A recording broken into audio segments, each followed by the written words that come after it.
Episode 2, Mr. David Bentley. One of my favourite men I've ever met. Person. Yeah. Full stop. Yeah. Ever. Agree. Not just as guests. Eccentric. Yeah. Impossible to dislike, I'd say. Yeah. Can't help but want to be in his company. And the hardest negotiator we've ever come across for getting him on the show. We just got to pay him compliment after compliment via text message, didn't we? He would not come on until we each individually sent him a message complimenting his football career, him as a man, his looks, his hair. Everything. Yeah. And he finally agreed. I think I went down there. You should have had so many more caps for England. Yeah. We woke up to a message on the day of recording of him singing Burning Heart out of Rocky into the phone as a motivational He'll get himself going for it, tool. won't he? Yeah. O'Neill's, Chrissy? Yes, massive thank you to O'Neill's Sportswear for making the series happen, as always. The last couple of series happening. Get links in the description, get the kit, and sort your own grassroots team out with some unbelievable designed custom kits. Last one from me. Keep an eye out for the fantasy football. We're going to do a fantasy football league. Yes. Special prize for the Patreons as well. Special prize for the top Patreon. Give us a number. Give us a figure. I'm going to go £1,000. Grand for the highest Patreon. £1,000. Sold. I don't think we can do cash. It'll have to be like vouchers or something. But we're not meeting up on motorway services. We're just dropping the money off like an illegal narcotics deal. Should we get him in? Yes, let's get him in, shall we? Dave? Oh, just before we do, another mention for Patreons, because if you're a tier 2 Patreon, obviously this is a two-parter. The extended extra bonus bits is now available. The full works, the full tier 2. thing. So you can have a binge. That You is can a watch perk. both episodes at once. David kidnapped us, didn't he? We were in the pub for 2 hours after recording, wouldn't let us go home. We need Missed to our get home. train. Yeah, we need to get home, but no, Dave's not letting us. Let's get him Here in. he is. Looking forward to this.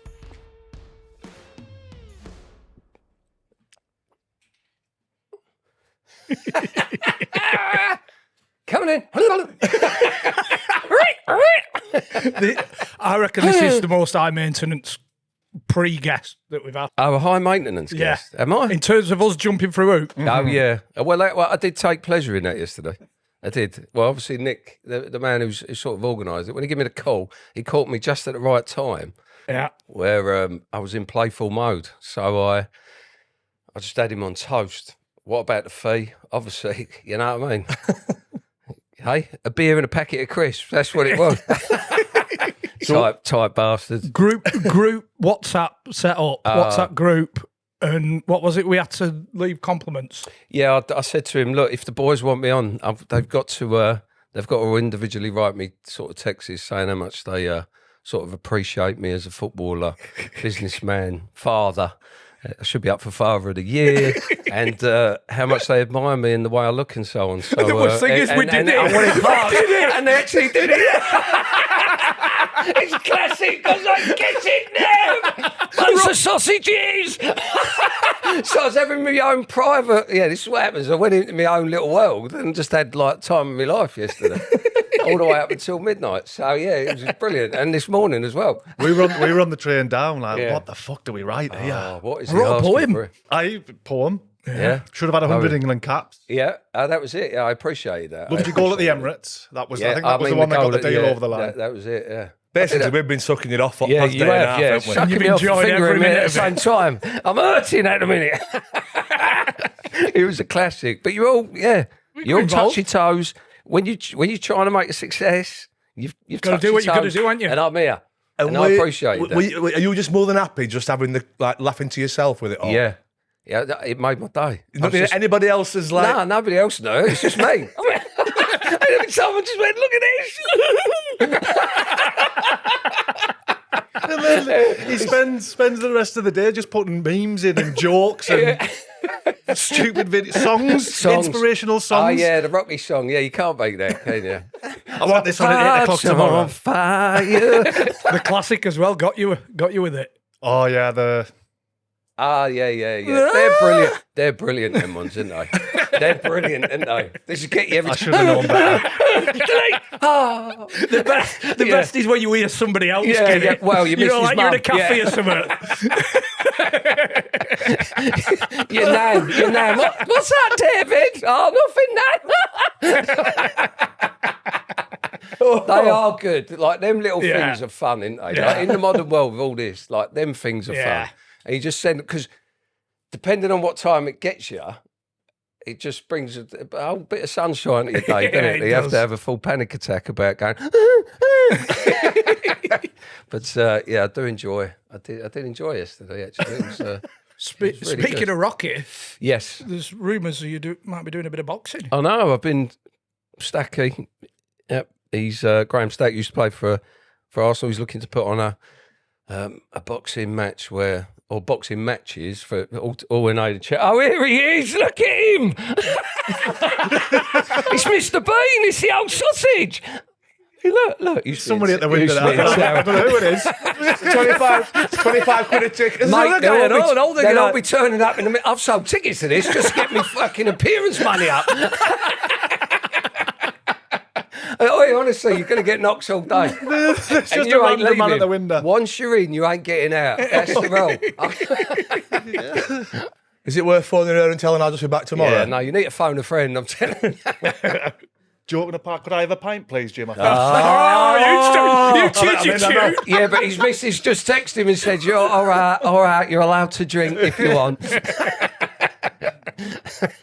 Yes, so yeah, the boxing match. I think he's all in aid of charity, children's sort of cancer. So, which is a good one. I've got an interview mode now, haven't I? But it's me against another former professional. So no whispers of opponents yet. No, there's a few. I think Mark Bircham and somebody else. Who was the other one? Yeah, but fancy it? No, fancy it. He's Andy Birchie, mind. Yeah, no, but I'll just duck and dive. Keep him on the end of your jab. I know, yeah. I need a decent mouth guard for these teeth, don't I? No, but people appreciate it, don't they? Because they want to see me get knocked out. So it would be like quite a good. See, I think you need somebody who you don't like, so you can really take a person. want to eat them. Yeah.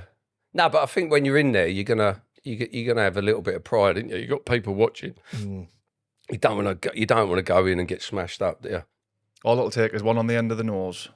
Eyes water. Fucking hell, one of them. I'll line them up. I can't miss that now. All right, Dave. I mean, look, my nose is a bit big, but you're making me look like $1 million here. Why do I do it with myself? The hair does look good. You're like it? looking good, yeah. Thanks, mate. Yeah, that's all right. So you two played together at under 16s, 17s England? 18s, I think. 18s. There was 18s, 19s. Good Was it times. Yugoslavia, Stevenage. I'll tell you what, like going back, like we were talking about earlier, but I love that time. From 15-year-old playing for England, Victory Shield, live on TV, all your mates watching. They used to televise under 16s, 17s, 18s games. They don't do it anymore. Or they might do, but I don't. Do they even do the Victory Shield? I'm not sure, but it is brilliant. It's just the whole... like when I think back, I love that sort of period, the build up to England games, playing other teams and being live on Sky. When you look back on your old career, would you go to that as some of the fondest memories? That younger age? My whole time, yeah. Sort of the whole period. Yeah. Well, it's funny because there was something said, like, I was saying here, like, there was a statement I said that I fell out of love with football, and it carried around. It went a little bit with me, like, oh, he don't like football. But no, that's completely not the case. I played with my heart, probably not my head, as much as that you should do. Just one of them. Like, each day you just live it as if it's your last. But sometimes that obviously it don't help. I've got my own children now, and you can't do that all the time. But that's the way I was. That's the way I am. As you can see today. But is that when you were at your best, though? When you were just not taking it too serious, just because enjoying it? I could have carried on, because obviously quitting when I did, or retiring when I did, I just did it because I wanted to do it. It felt like football left me a little bit. And because I went to Russia, I was at Tottenham, and it had a bit of a difficult spell the last 3 years, sort of getting injured and so on. And then I had my twins, And then I had the opportunities to play another play. And then, you know, my heart just said, no. But maybe when you think, if you'd have thought your head a little bit, you could have carried on. But I did it my way. And I loved it each and every day. And I lived it as if it was my last day. And that's where it can help you or hinder you. I wouldn't advise people to do that, but that's why I like living my life. You know what I mean? So would you say Got that serious now? I feel like I'm in counselling. We've just seen Serious Dave there for the Yeah, you first did. time. Yeah. Well, I can adapt. I've got 14 personalities. You know? They're all fighting. They're all fighting to get out. Stay inside. No. Oh, David, come on. But yeah. You're only getting two today. Yeah, you might get serious, but you get the other one. Yeah. would you say that My managers wife always says to me, "Don't bring him out. Don't bring the other one out." would you say that managers sort of half thought you don't really give a fuck, No. even though that's just how you were? No, because you speak to players, like always when I cross, you know, you hear that saying, don't you? As soon as you're on there, it's serious. You know, like it was never pissed around really on the pitch. You won't see a lot of me pissing around on the pitch or doing. It was about I was serious, but then off the pitch, yeah. I can see you like getting beat 3-0 and like within 5 minutes on the coach after the game, fucking about. Yeah, but that could be but I would have probably taken it upon myself to sort of reignite the players. Yeah. So I'd have been serious by trying to be Jack the Good lad to make intentions. him feel better. Yeah. Like, come on, we've got another game Wednesday, like 3-0, fuck it. Like Some managers might construe that as in, just don't give a fuck. some managers might have felt that. Depends on how well There you get on with the wasn't many. manager. Yeah, it If you depends get on on the well with manager, them. yeah. But it wasn't, I'd have never, always took it serious, but certainly off the pitch, yeah. Are a little bit like that. They're Yeah. like 5 o'clock, job done. We can't Yeah. fuck all about that. Yeah, it's gone, yeah. Move on to the next one. Yeah. Loved every minute of it. And obviously you want to win, don't you? You're a professional. Train well, always the fittest. Always took it serious in the off season. Come back in, red hot, never come back. Like, but yeah, no, just personality wise, yeah. It could be perceived as that. But yeah, no, it weren't the case, no. There was some managers, I think Harry maybe thought of that, but there were, he did like it, but there was probably other big situations that happened that sort of hindered that. If you go, and this won't surprise you after meeting him. No. But 12, 11-year-old Yeah. at Arsenal, and you insisted on training in a Eric Cantona strip. Yeah, I did. I did. So there you go. Did anybody So- try stopping you? so Because just in this like 20 minutes we've been in the Yeah. same room, I imagine the coach just going, just fucking let him do what he I wants. can't deal with this. fuck's I sake. can't deal with this. It's not worth it. Put the kit on. Yeah, right. So Liam Brady and his number 2 was David Court. And Liam, I didn't realise what a legend, now I know what a legend Liam Brady was. At the time, he was Liam Brady. I used to play, all right. And trying to get me in at Arsenal, my dad's like, because my dad's Northern, isn't he, as well? So he's like, David, you're not joining club, you're not going in now, they'll ruin you. And he didn't want me to go in. So then we stuck it on him, like, well, a bit like your Texas yesterday, you know? So I started at 11, 12. It was they used to train in the clock end. It's called the JVC Centre, which was indoor AstroTurf. So he invited us down to come and train with Arsenal. I don't want to go Arsenal. I don't want to, I ain't going playing for them. And he said, no, and they were on. And I said, well, I'll come, and as long as I can wear me And what were you Cantona playing shirt. for at the time? Just a local Just Sunday team. local yeah. team. Just Sunday team. My old man said, they'll ruin you. I'm saying the same to my boy now, who's 11, who's got a bit. He says, you're not touching a football club at the minute, they'll ruin you. So I said, I'll only go if I can wear my Cantona shirt. So I just rocked up. I was in training with my collar up, pretending to be Cantona. and loving it, ripping it up with my Man United shirt on. All the other lads, I can't imagine what the other lads and parents. The parents must have been, who's that? Like doing what he wants. But he insisted it, and that was It wasn't a calculated thing. It was just wanted to wear my Cantona shirt. I think as a kid, but because that was my hero. Gazza was my first hero. Cantona was my second. Bergkamp, obviously being with him at Arsenal, was my third.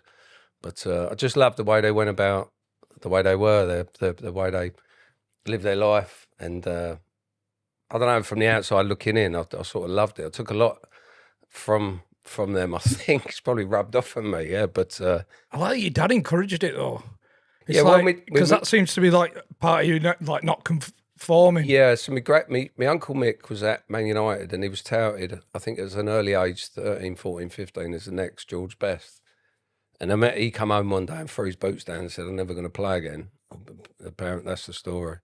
And because my dad was at Rochdale and it was at Blackburn as well, because they're all from Rochdale. All my family are from Rochdale. So they come home. He come home and said, "No, I'm not ever. I don't want to play anymore." So, and my dad went into the RAF, and it was different times back then. But yeah, my dad was definitely big influence. Part. Yeah, he did. Yeah. He sort of kept me away. I appreciate that actually because you create moments. I think football's about moments as well. And when you look back and you create moments. And there was a young coach called Andy. We weren't young, but it was when I was a young lad, Andy McDermott. He says it's all about moments. You create moments in time because nobody remembers your 700 games. They just remember like 3 or 4 moments. Like you look at certain players who played 700 games, it's like boring, isn't it? but you look at a bloke who's played 150 games or whatever and created 5 or 6 moments that people sort of appreciates. That was always in my head to be able to do that. Yeah, and I think that's what it's all about, isn't it? It's about that, and it's probably the most stagnant Premier League season that we've seen in a long time, where the best player or the player who touches the ball the most is the goalkeeper and the 2 centre halves. Now, who's paying 60, 80 quid for that? Yeah, and more to watch that. I'm not. And when you go and you see the goalkeeper get it, put his foot on the ball. I mean, the goalkeeper's putting his foot on the ball. It's like, oh, do me a favour and go home. You know what I mean? Like, and I think that's all from the process of the Guardiola effect. So everybody's trying to. You see, Southampton's done it. He's got sacked. You go and watch Brentford, Brighton, anyone. It's the same way.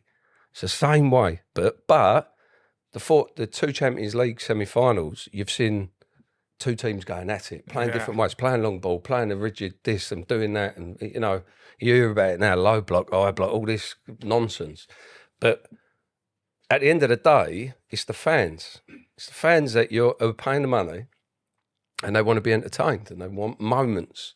There's another thing with football as well, is allowing the lads to have a personality. If you watch every interview now, it's exactly the same. Like we'll go into interview mode, like if how's it going? Yeah, good, yeah. Move on to the next one. Like all the same. But it's good when you see a Cole Palmer come out with a different. You know what I mean? Yeah. And you see the reaction it gets, and you want to see that every week. People are working hard, cost of living. All my mates they want football's a release. It's like a religion. They don't want the game to be destroyed by idiots that are just taking from the game. Yeah. They take from the game. It's all about harnessing, or it's an art, isn't it? It's a flower. Like you got to let it grow, and you don't want to fucking tread all over it with your own points of view that are all wrong anyway. You've got to allow the artist of a footballer to be able to come out. And I go back to if you go on YouTube and you watch 98, 99, 2000 or whatever, and you go way back, you're seeing Chips, Letizia flick it over, volley it in. You're seeing all types of goals. You go and see the ones now. You've either got a pole drive from 30 yards, or you've got a tap in, like a Brennan Johnson tap in, the perfect backstick from the play. And you're just going, what kid's watching that? You got Grealish. He don't do nothing no more. Yeah. He's got so much talent, but he gets down the line, comes back, pass it back.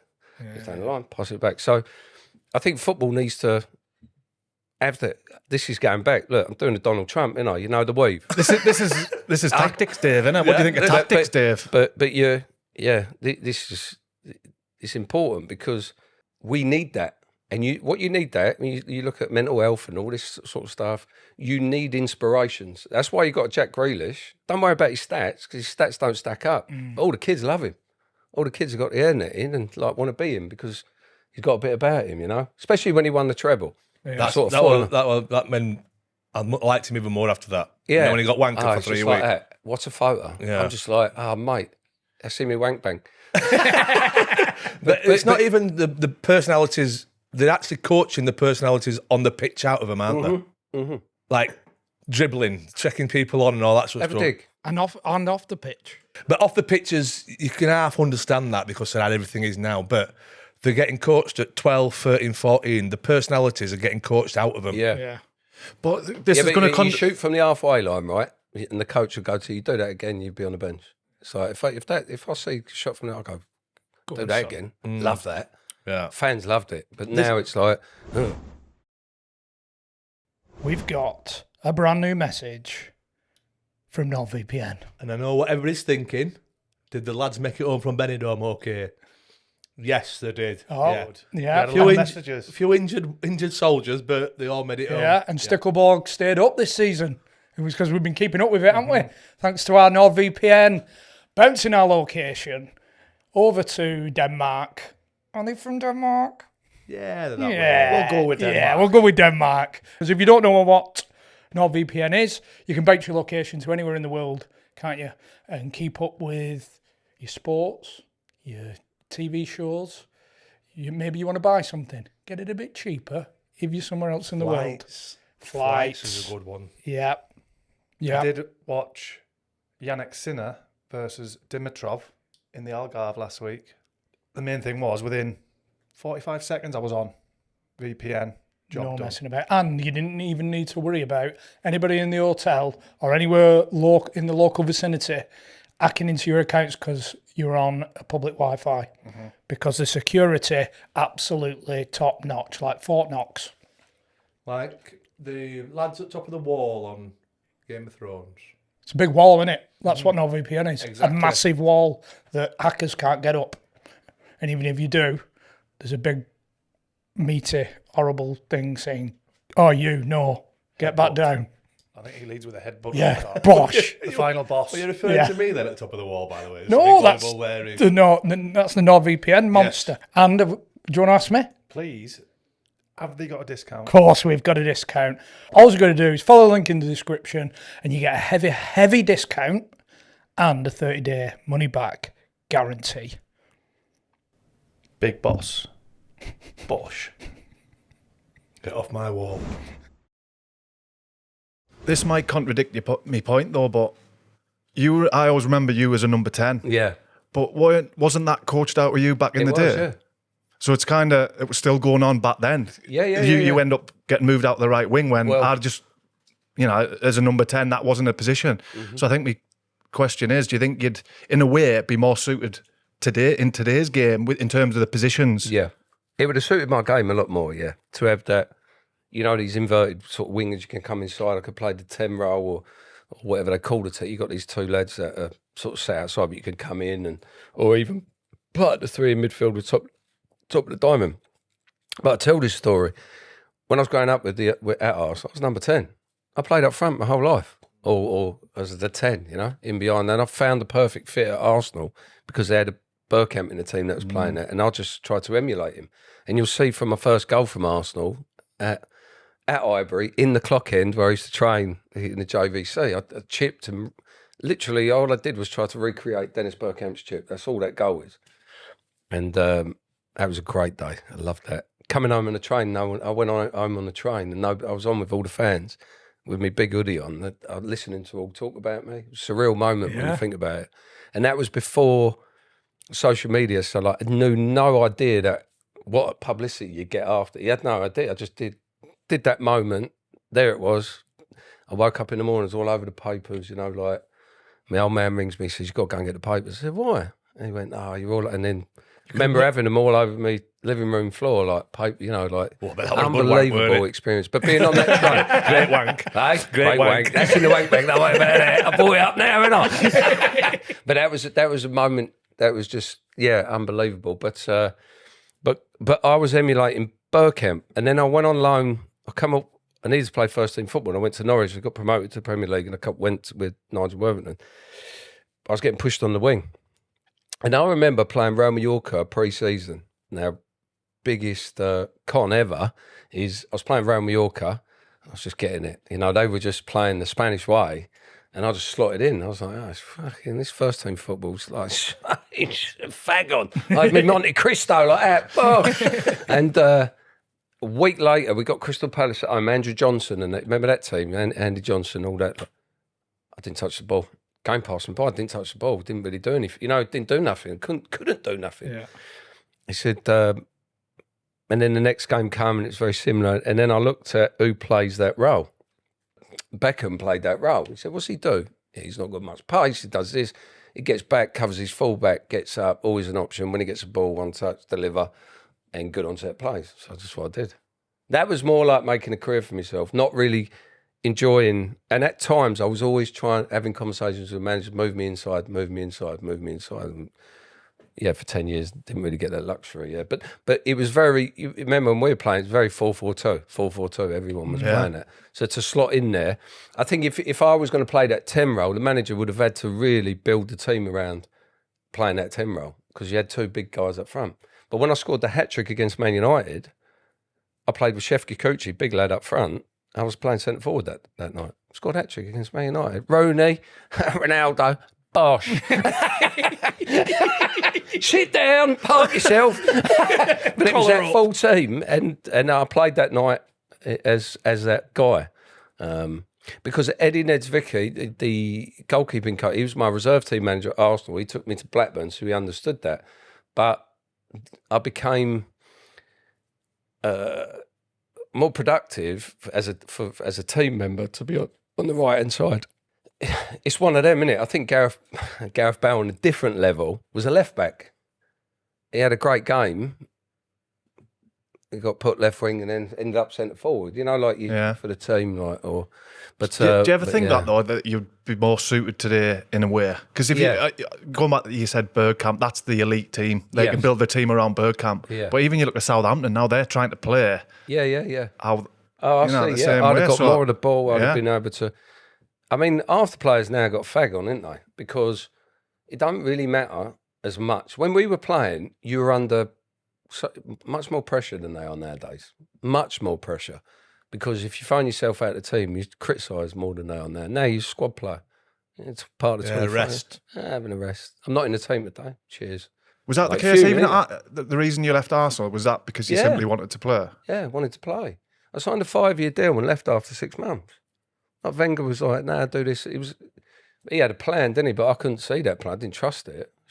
Potentially could have stayed. I should have stayed because remember, like the young lads come through CES, and because I made my debut with Fabregas, my full debut, absolute unbelievable performance for me. And we beat Wolves 5-1 at Highbury. Did he have the mullet? Can I call it a mullet? Was it when he had the long? Yeah. Did he have the tips? He scored. He dominated the game. 15 years old. Unbelievable. Like I've never seen it, and I think I was 17 or something. I was a couple of 18 months older or 2 years older. It's unbelievable. Have you got any crack on Stacky? Graham Stack? Stacky. Lunatic. That you can tell on here? Probably not. Yeah, the ones that spring to mind, yeah. He was a good lad. Like, he's... Oh, you want some stories, don't you? Please, Dave. You're looking nice today, Yeah, Dave. no, I'm looking nice. Oh, Stacky. I'm trying to find ones that I can say. Right. What was the one? Woburn. Was it Woburn? Yeah. We played the end of season golf tournament, and he what do you want to hear? Yeah. Him and Ashley Cole drove the buggies, and we were banned from playing at Woburn. And he drove the buggy into the lake. Him and when he was playing? Yeah, when he was playing, yeah. That's one that springs to mind, yeah. Tell us a story. It might have been Stacky, but it might not have been Stacky. Just a story from that era. I'll tell you some stories, but I don't know about Stacky. Yeah, the three or four that are in my mind, I can't tell. And he's got one that just happened last year, and I don't want to say nothing. Dropping people in it, yeah. Yeah, I don't want that. We'll come back to that era. You know, when we're talking about personalities being coached out, some would say that Wenger was the first real change in football. No. Was he not like that? No, no chance. That's what's said about him, but not a whiff. No, all his team. You look at, because I was part of that Invincible squad. Yeah, and obviously it won the Premier League. Thanks. But good job you reminding people. You're a pointless something that's answer. Forgotten. Something I'm proud of. I played at Portsmouth for about half hour, but yeah. Tough place to go. Tough place. But Yeah, no, it was a great year. That was. It opened top bus parade. You know what you say now. It must have been unbelievable being in and around. Just being in and around it, mate. Every day was a fight. Every day was a fight. We talk about personalities. No chance. You got Ray Parlour, loves it, like lunatic. Yeah, beautiful man. And then you got Martin Keown, Burkamp's an animal. Kick crap out of everyone. Van Bronckhorst. I come off with black eyes. I used to play up against him. He used to elbow the life out of me. Blooded eyes, fights. Pascal Sagan, Colo Touré, best fight I've ever seen on the training ground. Two animals going at each other. That's what we want to hear. And, you know, Vieira stamping on me, fights. I mean, I squared up to Thierry Henry, whipped off my gloves. Come on, let's have it. Like, because Wenger was what they did, Wenger, Pat Rice, and I think it was Bojan or so. I can't, oh, bless him, I can't remember his name now. But anyway, like the coaching staff used to put on 7-a-sides every day. 7-a-sides, you keep the same team. So you would be more, honestly, the dressing room was more concerned about winning the 7-a-side tournaments than the game on Saturday. It was hell for leather. And it was just slide tackles, like fighting, you know, especially like in the last game. Like that's where I squared up to Thierry, bless him. Yeah. What for? I'd have got a good hiding and all. What did you say? Was it them, the thin gloves? Yeah, little glove. Yeah, I was wearing gloves, wasn't I? But... what about the Sagan Tory? Was that a proper? Tory, yeah, just going for it. Yeah, they squared up, like proper like fight, and to try and break them up. I remember, you know, like like the whole team, but they were just like, it was hard breaking them up. Like, one of them where you thought, oh, we'll just give this a minute. We'll watch it for a minute. Yeah, so like I'll give it a bit of banter as well with Martin Keown, and so I was playing up front, and I'll give him the old like you know that one, boom in. And glanced the header in. I went, Martin, getting a bit old now. Worst thing I could have. Yeah, because he like that. Look, he's one of them, isn't he? Complete, and he'd gone. But like, I'm thinking, wait, he'd gone. I'm going to look mustard now because all he's going to do is kick me. But he grabbed me. So the ball's coming. You know, when the ball's coming, he's shielding it. He's grabbed me by the neck and thrown me, and my shirt has ripped like that. From behind? From behind, but like grabbed the neck and all my shirt and bib had ripped. And I'm going, Gaffer Pat, you know, Pat Rice, Gaffer, get on with it. You know, like, so you're talking about personalities, no chance. So how long? He's not ripped your Man U shirt, has he? He's okay. I'd have had the right arm if he'd have nicked that one. How old are you when you were squaring up to Henry? 18, 17, 18. Well, I was training with him 16, 17, 18, 19, yeah. So. And did he not pass to you, or? Well, there's a few things like, I mean, with Patrick, like obviously Patrick as well. So we're talking about personality in Wenger. Like, I've got to defend him to the never. It's an absolute never. Yeah. So we're at Austria. It was it my first or second? We used to go to Austria to this training camp where they always wanted to go up in the mountains, like out of the way. And I had no idea. It was my first time. So I've come down for breakfast, and there was what happened at Arsenal, which probably happens everywhere. You had a French table, the English table, and everybody used to kind of sort of sit with people that you get on with, you know what I mean? And I've come down, me being me, I just want to be friends with everyone. I think I'm mates with everyone, which, you know what I mean? French tables there, I think it was Wiltord, Perez, and whoever. And there was a seat, and I went, I'm sitting there. Just imagine with your muesli. Yeah. Putting it on table, bonjour. Je m'appelle David. So I've stepped in, and I've sat down. And I'm like, morning, lads, you all right? Good, you know, like, hey, what you up to last night? Have a good wank and all that, you know, like, but hey.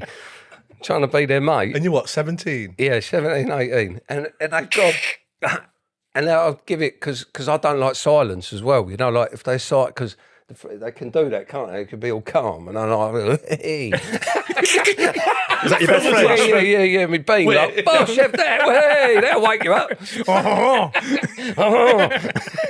And as I'm sat there, and I've looked around, I'm going, these lot are like they're smirking. I'm going, they're on me here. I'm going to have to like back myself up. They're mugging me off. And I just got a big slap like that.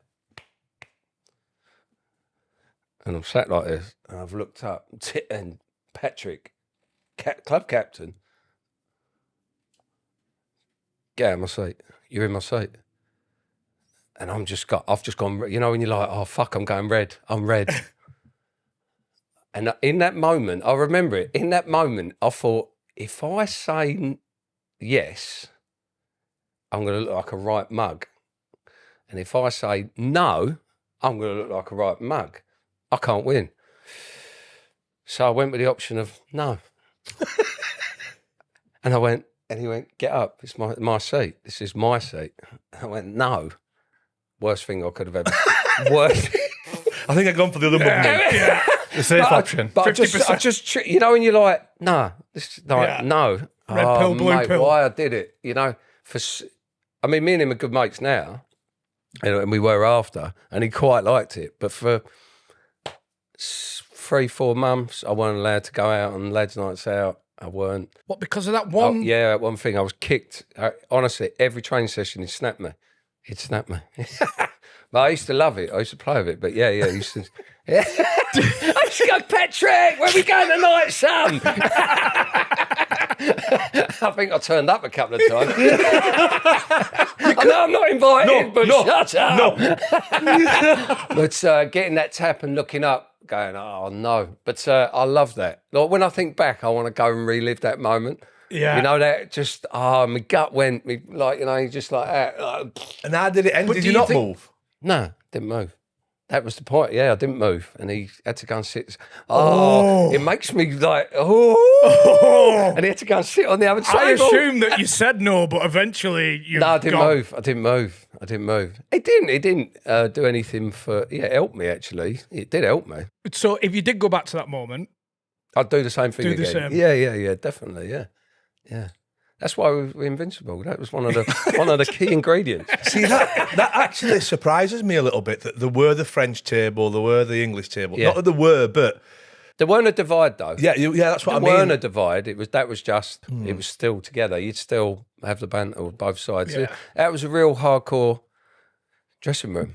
I'll tell you another story, right? Talking about that Austria trip.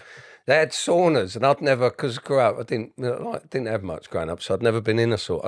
I went, well, I'm going to try this sauna out. So I got in. So what do we do? Go in the sauna, don't we? So I'm like going with my flip-flops on and that, my shorts. And I walked in, and Wenger's there, and Pat Rice just naked in the shower. Sausage hanging out. Hey, he had a decent story on him as well. Don't worry about it. Wenger's got a slung. But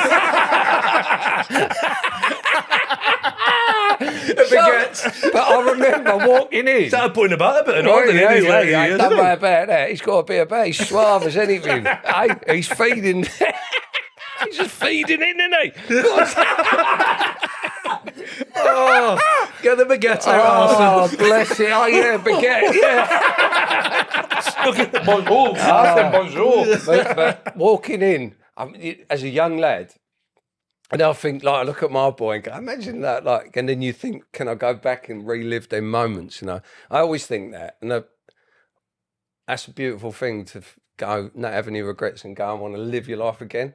And like, I'd love to live that moment again, just walk into that sauna and the feeling I got, you know, like, you know, when as soon as you open the door and you walk in and you're stuck in there, you're like, I can't, like, I'm so uncomfortable. What do I do?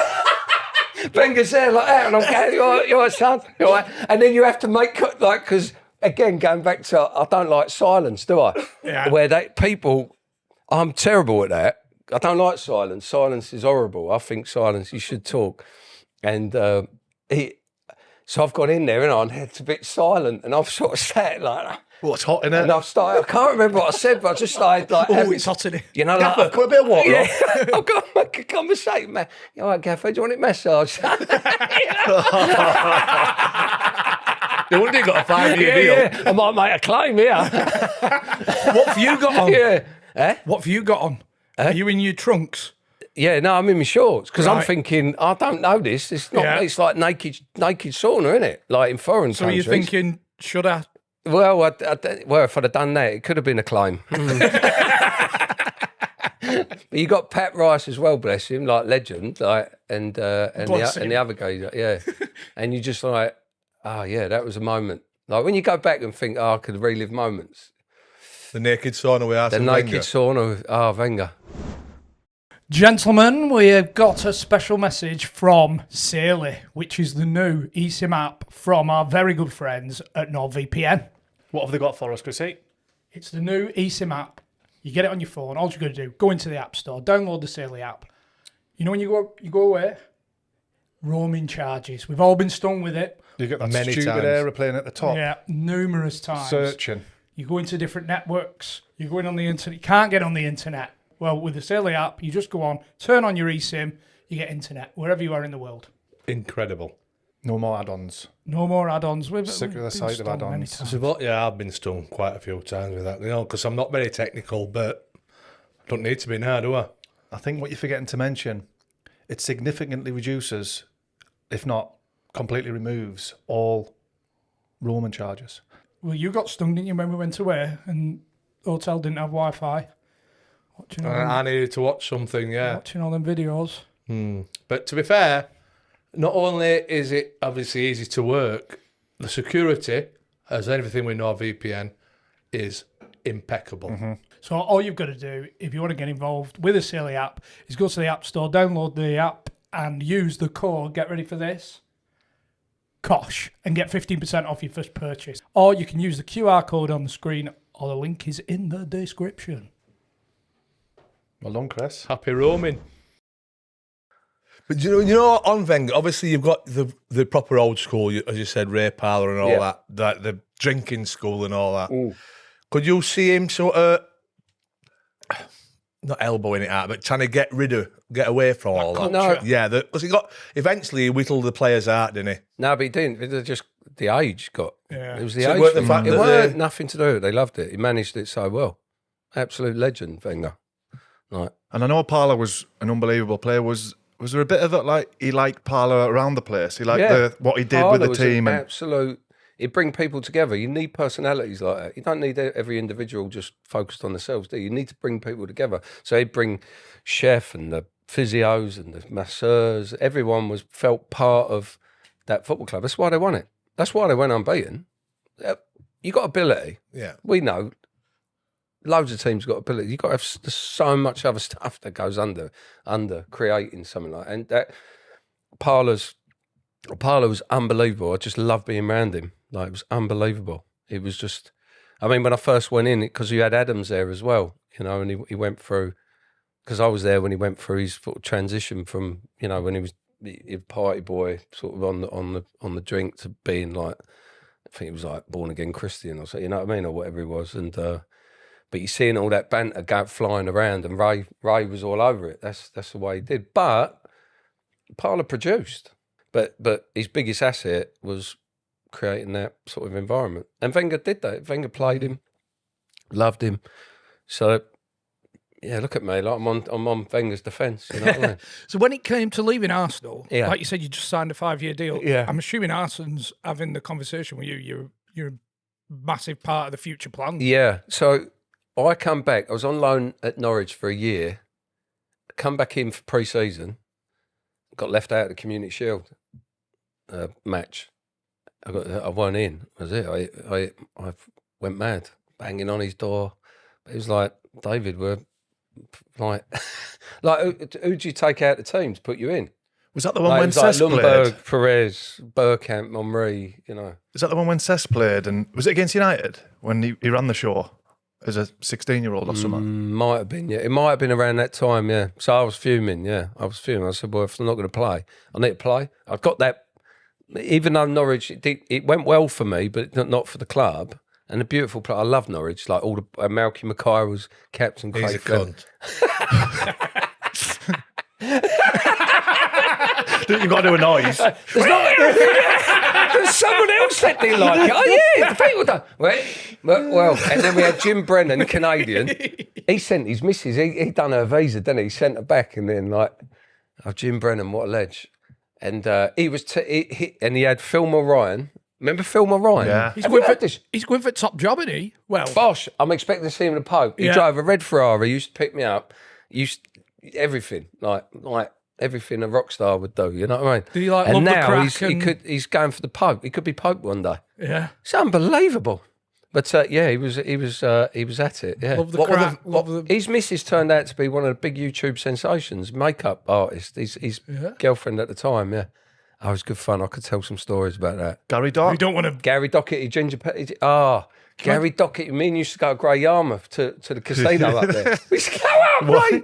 Ginger Pele. He was with a foot model. Yeah, she was a good-looking bird, but she was a foot model. Yeah. Lovely pair of plates. Yeah. Here you go, Leo. She was. She was from Stoke. Took us off with her. Yeah. From Stoke, where she was up that neck of the woods. Yeah. This is new missus. Hello, look, he knows it. No. She's from Stoke, did you? This is my missus. Look at her feet first. Yeah. She's sweet. Yeah.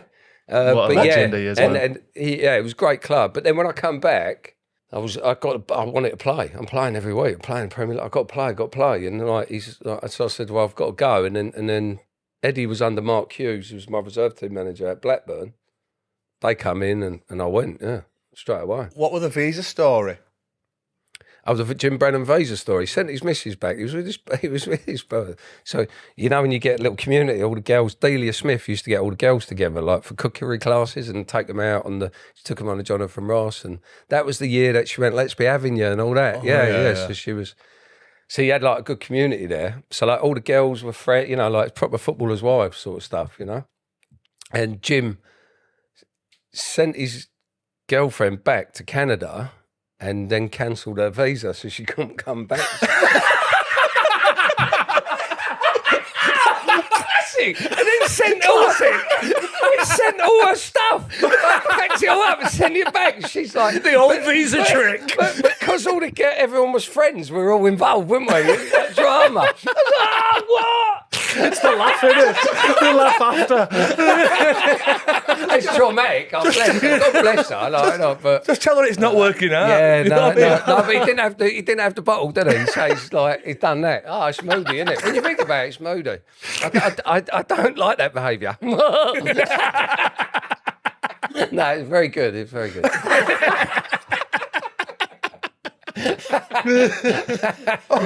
Oh, don't. So yeah, there's the visa story. How was your relationship with Nigel Worthington? Because there was stuff in paper. Did you have a bit of a... Yeah, we did, yeah. Well, Nigel was a left back as well, wasn't he? Yeah. So, which story? I'll start with...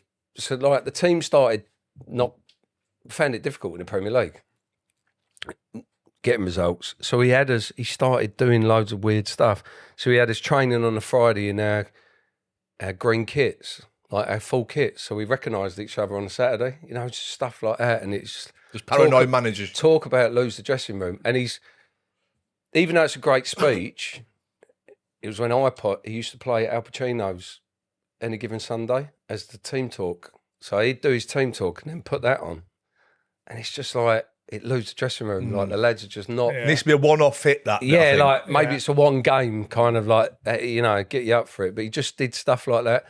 And then obviously losing games and it was hard. But he started going up against me in training and lifting me and stuff, to try and get me at it. He'd probably try and get me at it, which I was, but it weren't about the game. It was about him. I felt like it was him competing against me. Like, you feel like you've been singled out? No, not like that. It was more me versus him. Like he was a left back. I'm doing a bit, and he's like, I'm a good left back. I'll show you. Willing to step up to the plate. But there was one incident that we used to do a keep ball. You do the circle, two in the middle, like before training. So we used to do it. So he'd join in every time he got the ball. He whacked it at me like up here, and then said, "Get in." And it was a Friday before the game, so all the when the press are there. Friday before the game, they have like press with lads, film training. And then he kept doing it. He kept just whacking it at me. And then I kept whacking it at him. Get in there! And then, final time, just lost my head. And I just destroyed like bottles and, everything. And I got all the balls and I started whacking them at the press. Have that. And then before I was on the back of the paper, and it was around the time Peter Kay, Have It. Yeah. You remember the advert? Yeah. So they had me on the back of Have It. So it caused a little bit of a, it was only a little domestic, wasn't it? but all the press were sort of there, so that's why it came out. Yeah, but Nigel was all right, and he had was it Livermore? The Liverpool legend under him. Doug. He was a good lad. Yeah, Doug. Yeah, he was quality. But Norwich was a beautiful club. And that give you the good people, good area. Did that give you the taste and the fire when you went back to Arsenal? Yeah, so when I went back and I just couldn't accept it, yeah. It's like your heart over your head, isn't it? Yeah. I've got to play. And you're wired up like that as well back then. What are you in, 19-ish? 20? 18, 19, yeah.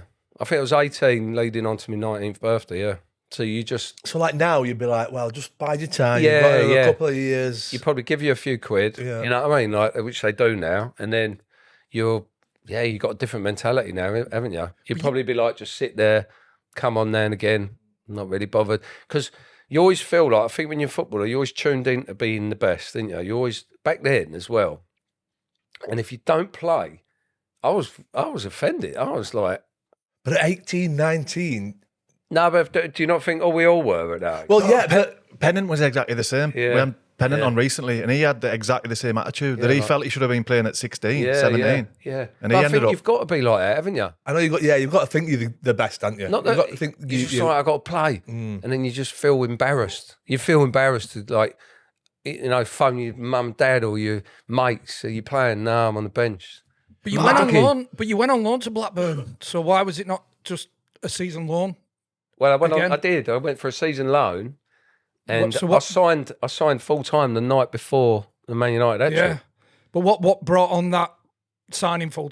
Well, they got a 50% sell on that because I wouldn't have it. I said I've got to be here full time. They got 50%. So when I moved to Tottenham, Arsenal got half of it. So in the grand scheme of things, in the talks, done all right, Wenger again, isn't it? It's that sauna.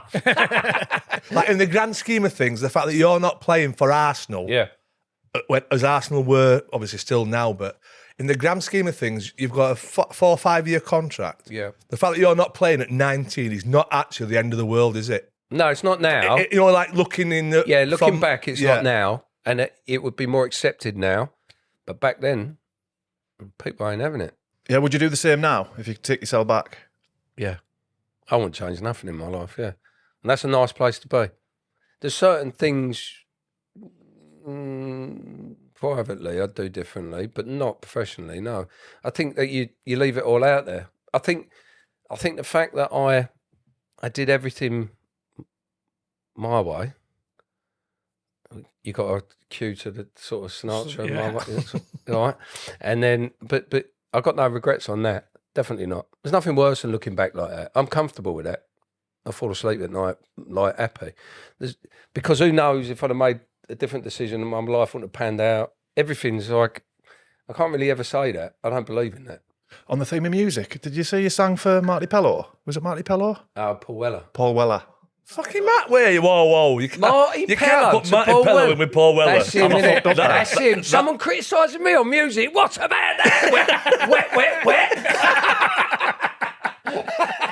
I fucked up there, didn't I? That's like saying Jedward and fucking Beatles. Yeah, it is. That's up there.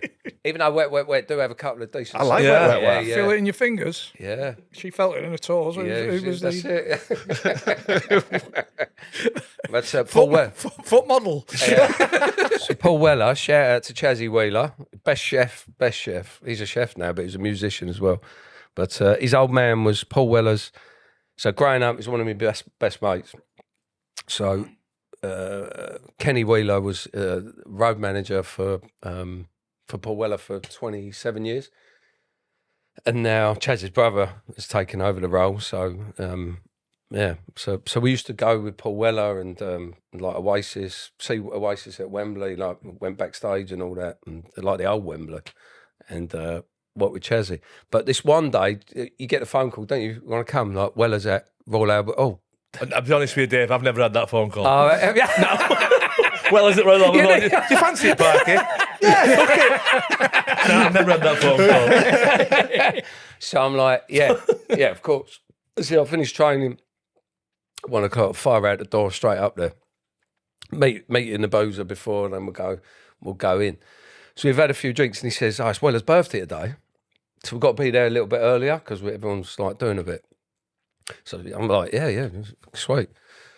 So I've come out and like the Royal Albert Hall's like a circle, isn't it? It's like a circle. So we've gone in to where the change rooms are walking around, and we're a little bit late because we've enjoyed ourselves in the boozer. We're a little bit late. So as I'm going to the door, a woman's coming with a cake, and she's just gone, just like timing. She's handed it to me, and I've gone. Oh, yeah. And then have you come with the hands first? I know it. No. I'm just like, oh, right. You know when you get, and then Chaz, my mate's got the door for me, and I've just sort of, all right. And as I've got, you know, when you go through the door, it's all, happy birthday. I'm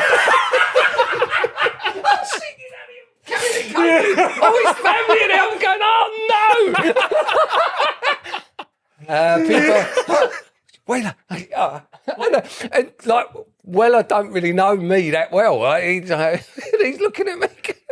Why is he carrying my cake? He's got all his family and his kids and everything. Like happy, and I'm going, happy birthday to you. Roll out, oh, Paul Weller, legend. I'm like, what? I just got that Michael McIntyre. You know, like when they come out and then there's just a big crowd. Yeah. It's like that, yeah. Did you wait till he blew the candles? Oh, it was just, you know, one of them moments where you're just like, oh, just make a wish. Go, yeah, just like, oh. It is right, though. If you've got the cake in your hands and you walk through the door, it's like, that's the natural progression to start singing. Yeah. Oh, fuck it. Yeah, so the young girl who brought it, handed it, she went, oh, right. And it was like, you know, nothing, and then just walk in. And yeah, I mean, that's a bit of a legendary moment, isn't it, to sing? I don't know what it was, his 50th or his 60th, but it was a big birthday as well. And I'm the guy. I'm the guy who carried the cake in. Yeah. But classic, yeah.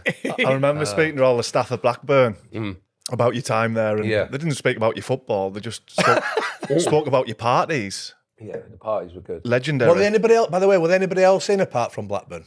Huh? Was there anybody else in for you apart from Blackburn? When I went to Blackburn? Yeah. Yeah, there's a few, yeah. What you mean before I signed for him? Yeah. Yeah, there was quite a few, yeah. Was it just because you were enjoying it up there? Oh, you mean when I left Blackburn for Tottenham, or when I went? when you were leaving Arsenal to go to Blackburn. Yeah, there was a few clubs that I could have got. I can't remember exactly which clubs they were, but well, they're not like the family northern thing, a bit of a pull for you. Then it was, yeah. A lot of your southern boys don't like coming up north, do you? So the fact that's it. I mean, I loved it up there. I had a great time. Manchester, Liverpool, great people, great night out, and just loved it. So how'd you get? And it was a great squad, Blackburn squad. Unbelievable, but I was just drawn to it. They were Premier League, and they had, you know, ambitions of what they were going to do, and went and done it. Fair play. And Hughesy and the team there was, it was good. You felt like that's a good place for me, and the fact that Eddie was there, my old reserve team manager, so he kind of knew what I could do. Yeah, I just thought, I've got to go there, got to go. He'll know, and it worked out in the end. Yeah, but yeah, there was a few teams, but. Yeah, no, there was, and then obviously the family being up there as well, which helped me out massively. Because I've got my uncles and aunties there, and my cousins and everything, and it's nice to have that environment in and around you. You know, can't play, you know, down the snooker club and just switch off and get into trouble. But yeah, no, it was all good. And how'd you get the point of organising these parties? The party, he loves a party. He wants. Sorry about We're being very serious. Anywhere else his career could have gone. But the parties were, yeah, they were just they were just to bring the club to get. Like I always felt like, I just want to, like, felt like they were paying me a few quid, and I want to give a bit back. And you always felt like, I should throw parties, and you know what I mean. Are these house parties, organised house events? Parties used to have. What age are you when you signed for Blackburn? Sorry, 19. At 19, I'd have felt that responsibility as well. Me at 90, I need to get this whole club together. It was just inviting everyone from, everyone that was involved in day-to-day life at the football club, and anyone that's involved, from board of directors to people obviously working in the kitchen. They're the people that really, they're the essence of the football club. They're the ones that make it tick. Players come and go, don't they? But it just felt like, I don't know, it was just, you want to have fun, don't you? Like I said, you ain't got long, have you? Before you know it, you switch off, you're gone, ain't you? Why not enjoy it? So like them, that's what I mean, creating moments. What made these parties special? Like, well, they were like talking weddings. entertainment. Weddings every week, weren't it? a weekly wedding. That's like my restaurants. Yeah, they were designed on wedding features. You see, because for me, the wedding is the best party La because Sala, it by the brings way, La everyone Sala. together, doesn't it? No matter what you're, no matter what you're into, what music, everybody so we'd have everybody like- has a good time at a wedding, doesn't Yeah, so we'd have Yeah. tables. I think one of the ones was a winter wonderland. So my missus got like 100 white Christmas trees all the way from like, and then you led you in and all that. And then we had the marquee in the garden with like live. We had a live band. Are you making an entrance like Oh, the, yeah. like the groom every week? It's all about me. Main character syndrome. Thank you. But it weren't. It was about bringing it. I remember like getting all the booze in, and that winter wonderland party was after Newcastle game. So I scored. We were 1-0. I had to score, so I scored a free kick and scored one, like drilled one from 30 yards, just so my party would go all right. Just so the mood wasn't flat. Yeah, I was under pressure. Everyone's coming to party after. Well, I've seen you watch a bad vibe. Yeah, bad vibe. I was like, come on, have that. Come on, we'll party, will be all right tonight. But yeah, we had live band on, DJ, everyone up, do a bit, get up on the stage, do a bit. So we had a stage and like a wedding. Yeah, So after how long been at the football club did you have your first party? 9 months. 9 months probably. And then did you think, right, I need to make it a fucking good party now, Yeah, put a lot yeah. of pressure on myself. Yeah. And then going forward, you thought, maybe went too big first time. No, just go big every time. Go big or go home. I'm worried about that. We're big every time. There's still like Dave Fever. That's all he used to talk about. Yeah. Your parties. How did he? Bless Yeah. him. He's a great lad. Yeah. He every day, he's just got a good spirit and a good energy. Love being around him. Like in the physio room. Physio room's brilliant. Like Robbie Savage, like Craig Bellamy in there, Dave Feet. Don't Like he? him. I just used to love it. I remember going in there as a young, when you're a young lad and you're just like, just waiting in the background. This because the physio rooms were where you'd hear all the stories, like what went on, who they're doing, who they're getting involved with.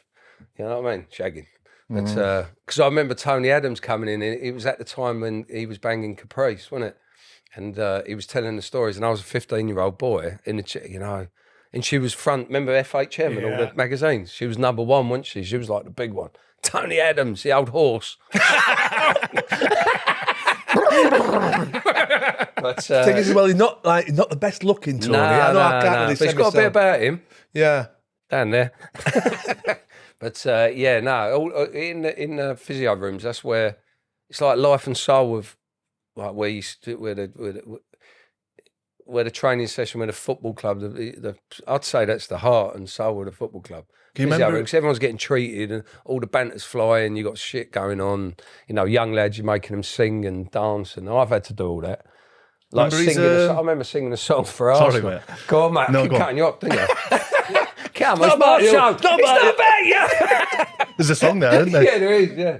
But singing songs and all that. You had to do it at Arsenal. Yeah, getting up in front of all the lads singing Christmas songs and all that. That's what it's all about, isn't it? Would you embrace that though? Would you Yeah. look forward to it? Yeah, I'd look 'Cause forward, We've spoke about I can imagine you wanted to be in every group. Yeah, come on, let's go. Let's got to do it properly. I mean, you still get nervous. Bring and it that, back but and go singers on. in. Got to go. That's it. Go big or go home. yeah. But I used to love all that, and they're the kind of things you miss. They're Dave Fever. I miss him, like seeing him every day and seeing that, being in that environment. But that's where all the stories and it's brilliant. You remember his the whiteboard with all of his things on? Were you there when? I think Dunny's told a story He's about professional, like he was.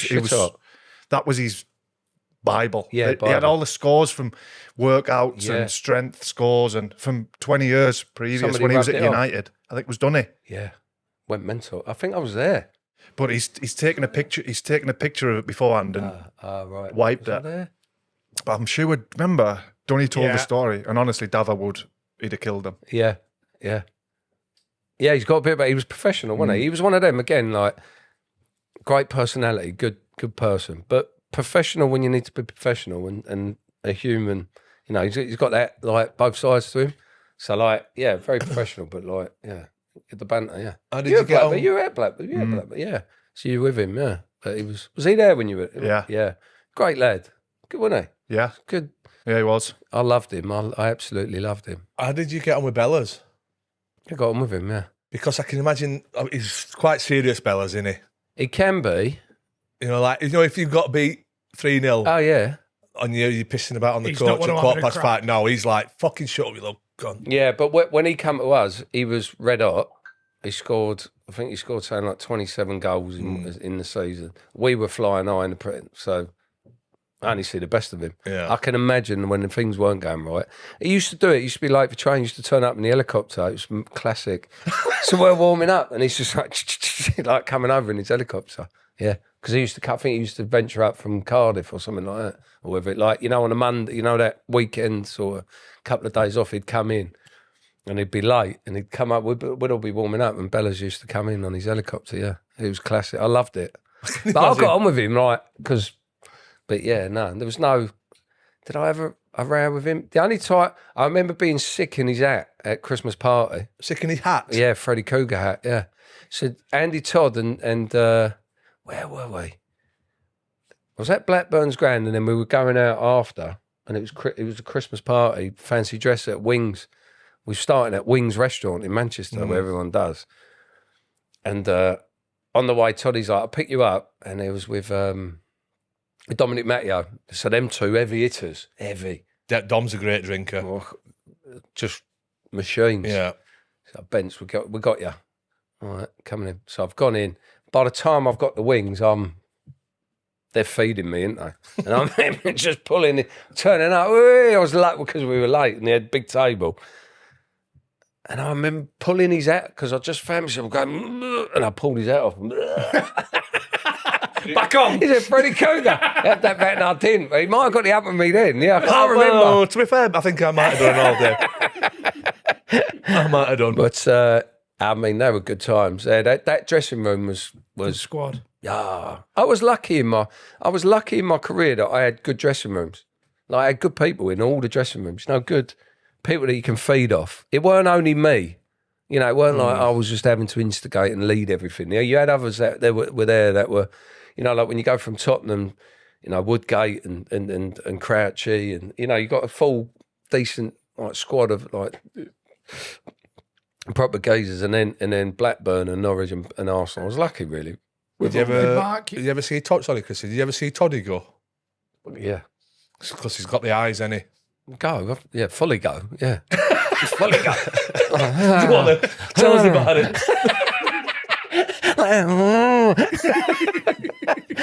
Mate, if he hit you, good night, yeah. You're gone.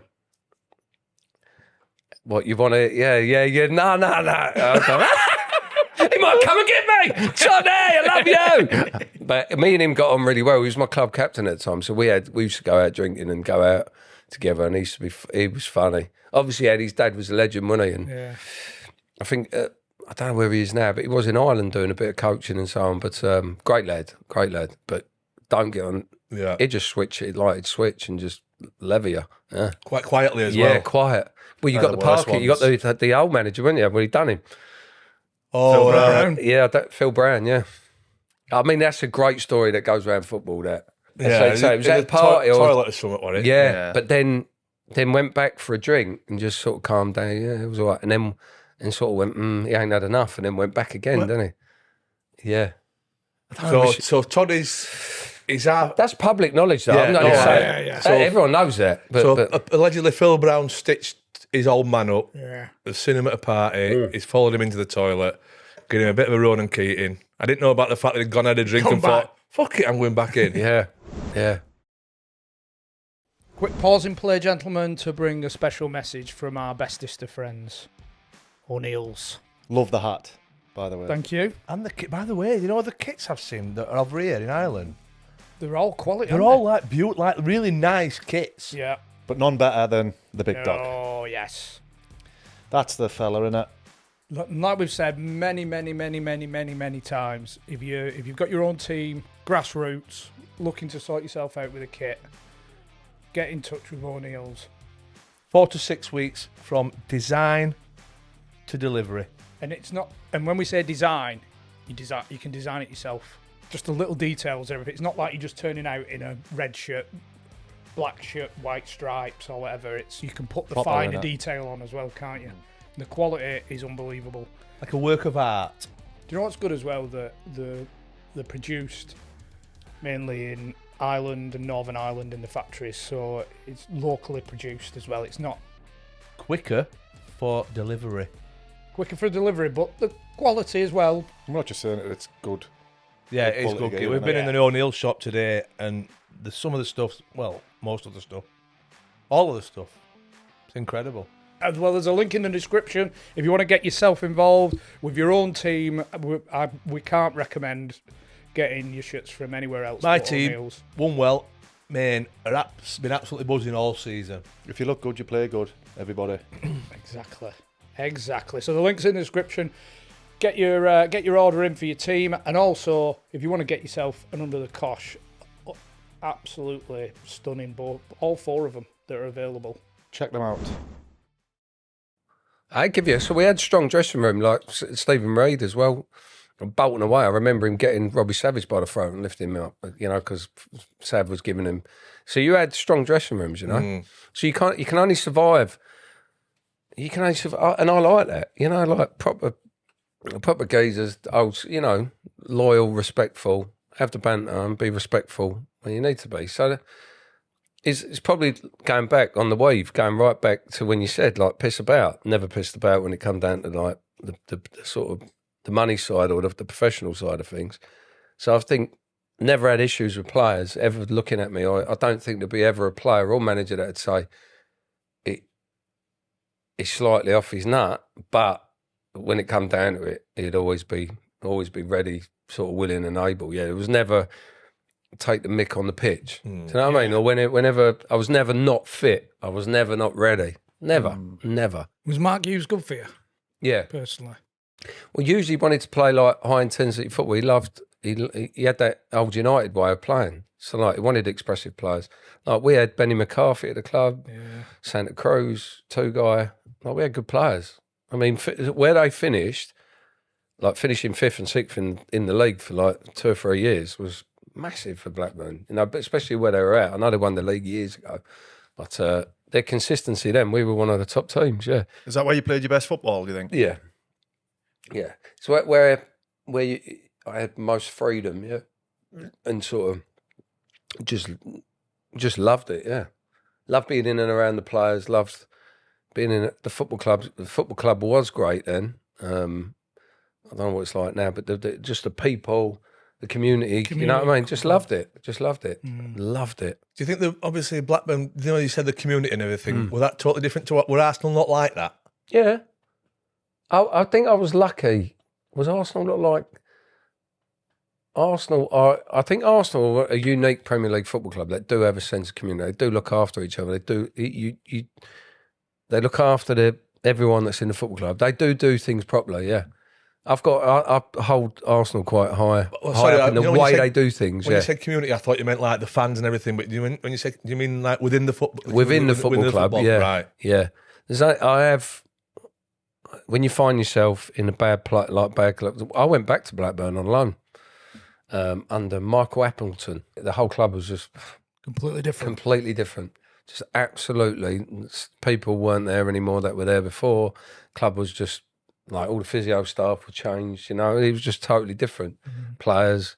Did that hurt a little bit? Because you were expecting... I wanted to go back. I thought, this could reignite me. Yeah. I made bad decisions. Get the marquee back up. That's exactly it. But yeah, went back in there and the whole club just totally like on its head. So I do think players, if you find an environment that sort of suits you, you do look at that around football at the minute where players find themselves in an environment where, when you look at United and you look at the players that come in, come out, Anthony goes there, if you watch him, it looks like he can't control it. It looks like a 14-year-old kid trying to play football. And then he goes, Real Betis. It looks like a world beater, like the best player in the world. And you think, well, it's not just football. It's not just because it can't be. If it's just football, it's the same. It's just the same. It's playing with the same ball. It's got to be more than that. You know what I mean? There's more around it. There's more of a feeling. And if you can create that environment, that's within business life or your family or whatever. If you create a nice environment, you're only gonna like excel. So I was lucky. That's what I mean. I was lucky. I helped other people helped create that environment, and I found myself in good environments, and also that I engaged in participating in creating a good environment. Yeah. So you got the parties and you got the like, hey, like all that, but it was all by design. Yeah, it was all because I think that's the way life should be. Yeah. Did you ever catch like Trevor the chef walloping Janice the? Oh yeah, cleaning lady. Yeah. Of course I did. I mate woke up that day. I found people in the bush. Like, what are you at the parties? Yeah, my mate, one of my best mates, just sleep in the bush. There's people at it. Yeah, whole house. That's why the legendary. I was like P Diddy though, wasn't I? That's I've got it all on camera. Trevor the cleaner's been demolished. Oh, she's at it again. What's the best practical joke you've played or had played on you? The best one that's been played on me is, I spoke about it before, but it was the England call-up one with McLaren. Have you heard that one? Robbie Savage. So back when we when everyone knew you were getting called up before you get called up, and the managers it used to be a thing around football. Everyone knew you got phoned at 8:30 in the morning, between 8:30 and 9 o'clock. You go through the full list of players, so everyone knew before the press was released to the press. So he's a bugger, isn't he? I'm never expecting bugger. It's that northern thing. No, he's a bugger, isn't he?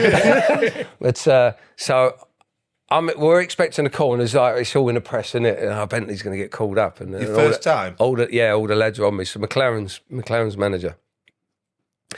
And 8:30 comes Friday morning, and I know I'm going to get a call, because kind of like you're 95% going to get a call.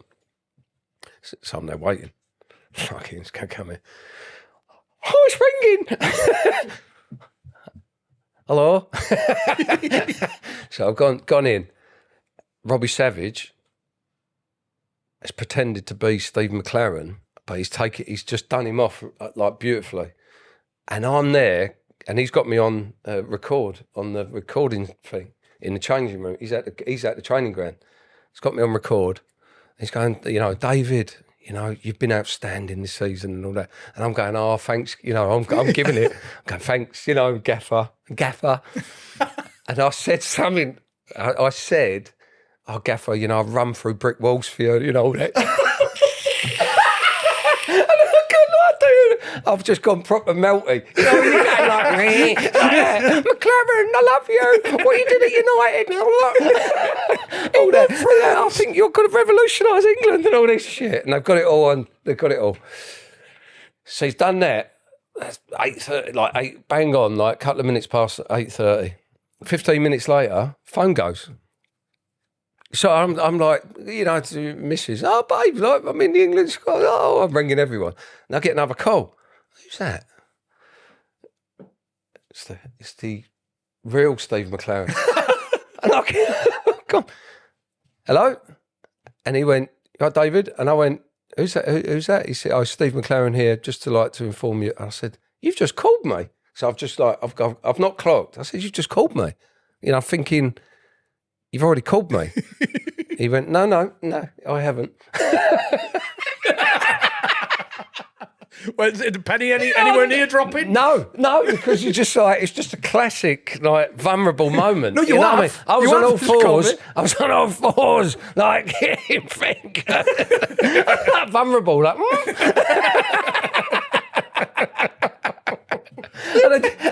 Steve, you called me Steve. Called me Steve.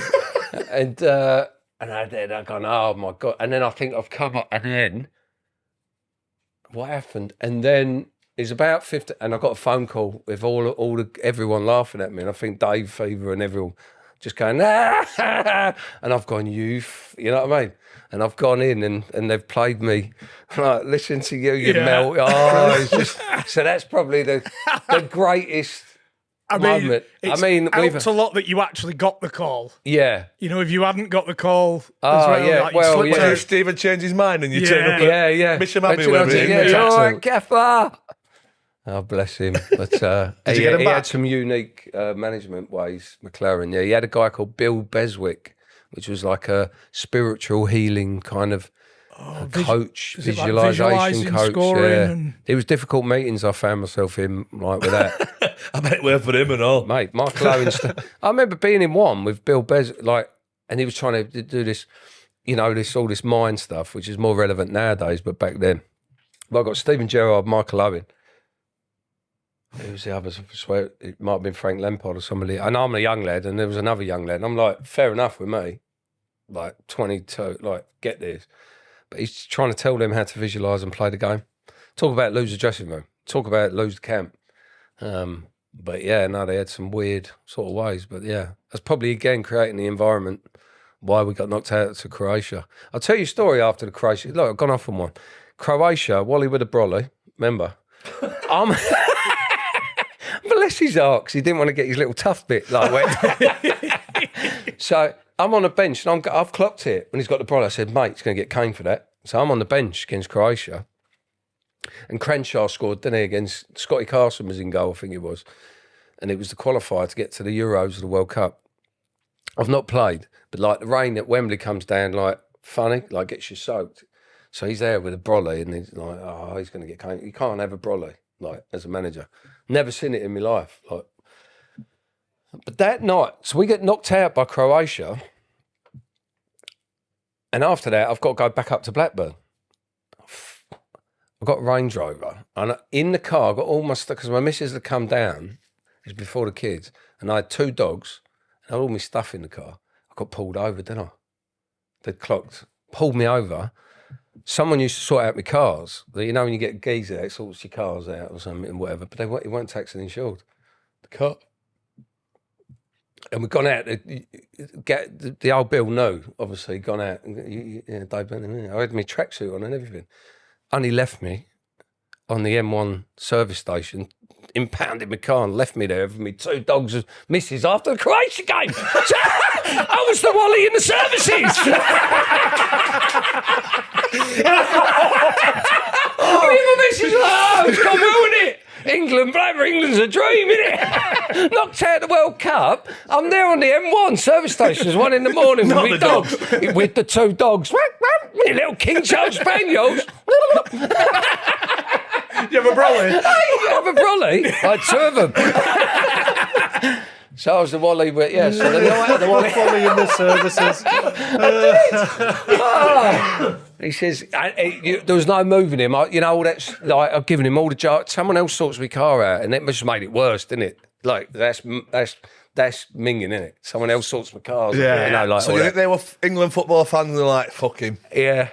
Well, I got booed on my debut for England, didn't I? Which would come from the Stuart Pearce debacle when I pulled out of the under-21s, which wasn't my fault. Well, it was my fault because it was, but I was getting told to pull out of that. It was quite a difficult moment. I remember I went on Talk Sport. Why were you being booed? Because I pulled out of that under-21s tournament because he threw me under the bus, really, because he come out, he'd give it all this like fight for your country stuff. So there was stuff for me in the papers. People fight for the country, you know, during the war and all this sort of stuff.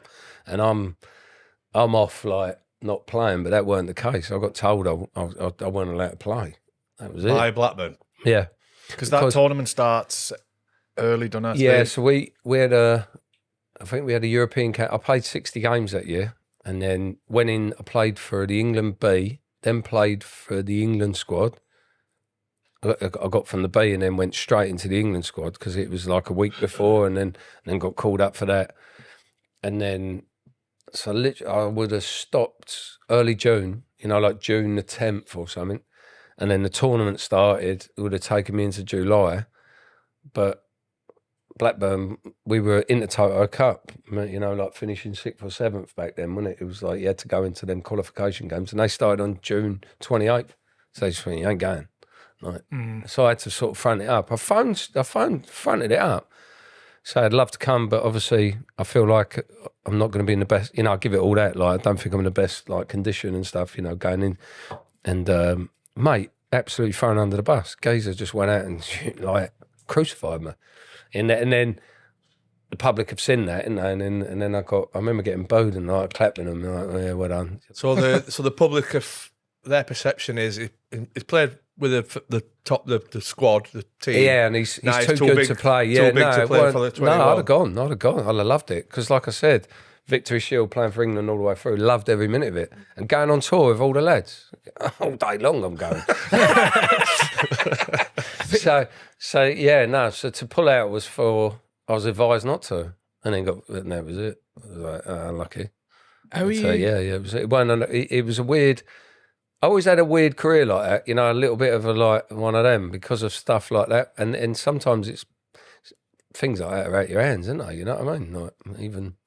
So how are you going? Sorry, Chris. Yeah, a little bit, yeah. But you've set away your personality. You've gone on the offensive, yeah. Sarcastic. Yeah. Because that's what you got to do. Because that's what you're trying to do. That's what my brain does. Right? If you're going to hit me, I'm going to hit you harder. So, but yeah, you're going to do that in your clap them, you know, like you know, all that, and yeah, it don't bother me, but it does. It did bother me at the time. Yeah, definitely. It does, doesn't it? England debut. All your family, friends are there, and you're getting booed because they don't really process it. People only see things. Like in you're living it, they only see the flashpoints, don't they? Yeah. You pulled out. That's the way it was, you know. Stuart Pearce said that, and that's the way it was. But I remember being at my granddad's because he lives, bless him, he lives over in Spain, doesn't he? Loves it.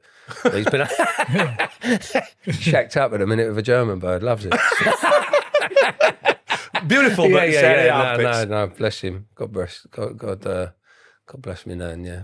But yeah, he lives over there, and I went and stayed. I was with him, so I've gone over.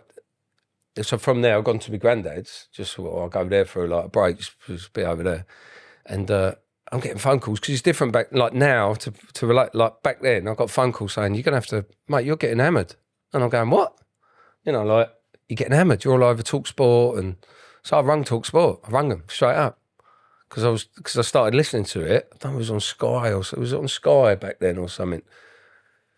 Anyway, I was listening to it. I was going, I can't stand this. They literally a full show on me pulling out and all this. I'm sure Carragher was on. I was just like, oh, you bunch of mugs. You know what I mean? You don't know what you're talking about. But it didn't matter. Like, people were just... You know what I mean? Who's made their decision. Back then as well, you read papers, didn't you? Everyone read papers. Yeah. That's the kind of thing that'll stick with you, that. You know, the perception from people. And perception's always it's a nightmare. Perception's always like that. But it's normally by boring people. Yeah. But perception is, like, you create a perception of something or someone or something, and you stick to that perception, but you don't understand behind it. It's a bit like that, isn't it? How are you going? Well, I suppose not just going into the England squad. Sometimes perception's right as well. You are a fucking lunatic, yeah. But throughout your career, yeah, because we talk a lot with other lads we've had on, like self-confidence, imposter syndrome, stuff like that. Definitely have that. Do you ever have that going into the England squad or any imposter syndrome? Definitely have that. I think everyone has that. Imposter syndrome, definitely. Because with the self-confidence that you project. I think certainly, like in the modern world, you do have that because you're more aware of what you're doing. Yeah. Like back then, you don't have it as much, I don't think, but you certainly do. Yeah, imposter syndrome is like part of, because you think, especially when you get so much press, you know, like the press and the bubble that is created around you. You're just like, I'm just like my mate, you know, but you're not. Yeah. You know what I mean? So you're like, who am I? Like, am I like that? It is something that, I think a lot of players have to deal with that. Because you mask that well. Yeah, you have to, though, don't you?